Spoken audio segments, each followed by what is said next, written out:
ATC বিন্দাস TV হইতে আজকের বিশেষ এবং গুরুত্বর সংবাদগুলি হলো রাজ্যের মুখ্যমন্ত্রী ডক্টর হেমন্ত বিশ্ব শর্মার কড়া নির্দেশ। ভুয়ো নথিপত্র জমা দিয়ে পঞ্চায়েত ভোটে নির্বাচিতদের একটু ভুলের কারণে হতে পারে জেল।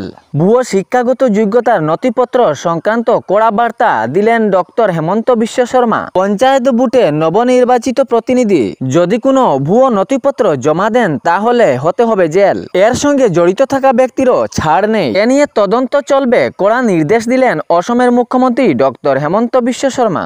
জাল সার্টিফিকেটের ধারা পঞ্চায়েত ভোটে কেহ যদি জয়ী হয়ে থাকেন তাহলে এক্ষেত্রে তদন্ত চলবে এবং আইনীয় পদক্ষেপ নেওয়া হবে এবং বাল্যবিবাহের সঙ্গে জড়িত থাকা প্রতিনিধিকেও ছাড় দেওয়া হবে না। বাল্যবিবাহের সঙ্গে জড়িত থাকা পঞ্চায়েত ভোটে নবনির্বাচিত প্রতিনিধিকেও ছাড় দেওয়া হবে না। আইনীয় দ্বারস্থ হতে হবে। এ মামলায় যদি কেহ থানায় খবর দেয় তাহলে পুলিশ প্রশাসন এ নিয়ে তদন্তটি খুফিয়ে দেখবে এবং উনার আইনীয় কঠোর ব্যবস্থা নিবে। আধার কার্ডের নতুন নিয়ম ঘোষণা ডক্টর হেমন্ত বিশ্ব শর্মার। এখন কেহ ইচ্ছামতো আধার কার্ড বানাতে পারবেন না বা আধার কার্ডের জন্য আবেদনও করতে পারবেন না। আধার কার্ডের জন্য রাজ্য সরকারের হতে চলেছে নতুন নিয়ম। আধার কার্ড বানাতে হলে এখন থেকে নথিপত্র যাচাইয়ের একটি প্রক্রিয়ার মধ্যে দিয়ে যেতে হবে। ভুয়ো আধার কার্ড সরানোর প্রক্রিয়া রাজ্য সরকারের চলছে।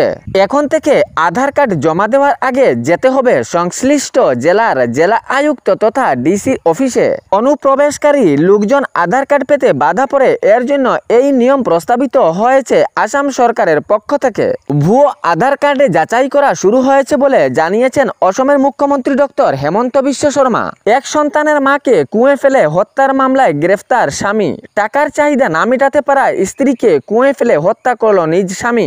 ঘটনাটি সংঘটিত হয়েছে লক্ষ্মীপুর থানাধীন বিন্নাকান্দি কালকুড়ি গ্রামে। বিন্নাকান্দি কালকুড়ি গ্রামের প্রয়াত রামু গোয়ালার ছেলে রঞ্জিত গোয়ালা সামাজিক মাধ্যমে বিয়ে করেন ঋতু গোয়ালা নামের এক মহিলার সঙ্গে। ঋতু গোয়ালার বাবার বাড়ি বাঁশকান্দি বাদি বস্তির নাগাপুঞ্জিতে। খুবই সুন্দরভাবে সামাজিক মাধ্যমে দুইজনের বিয়ে হয়েছিল মাত্র কয়েক বছর আগে, কিন্তু বিয়ের কয়েক মাস পর থেকে স্বামী রঞ্জিত গোয়ালা তাহার স্ত্রীকে অত্যাচার শুরু করে। জানা যায় সে টাকার জন্য এরকম ব্যবহার করত তাহার স্ত্রী ঋতু গোয়ালার সঙ্গে। দিন দিন ক্রমশ বেড়তে থাকে রঞ্জিত গোয়ালার অত্যাচার। প্রায় সময় তাহার স্ত্রীকে মেরে তাহার বাবার বাড়ি পাঠিয়ে দিত রঞ্জিত। এ নিয়ে বিচার সভাও করা হয় এবং কিছু টাকাও দেওয়া হয়। তাহাদের 1.5 বছরের এক শিশুকন্যা রয়েছে। রঞ্জিত গোয়ালা বিডিপির সেক্রেটারিও। মন্ত্রী কৌশিক রায়ের সঙ্গে তাহার সম্পর্ক রয়েছে।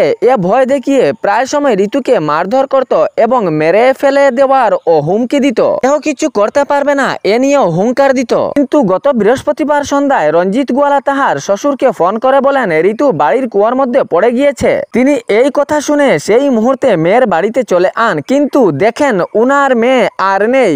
ঋতুকে শিলচর মেডিকেল কলেজ হাসপাতালে নিয়ে যাওয়া হচ্ছে ময়না তদন্তের জন্য।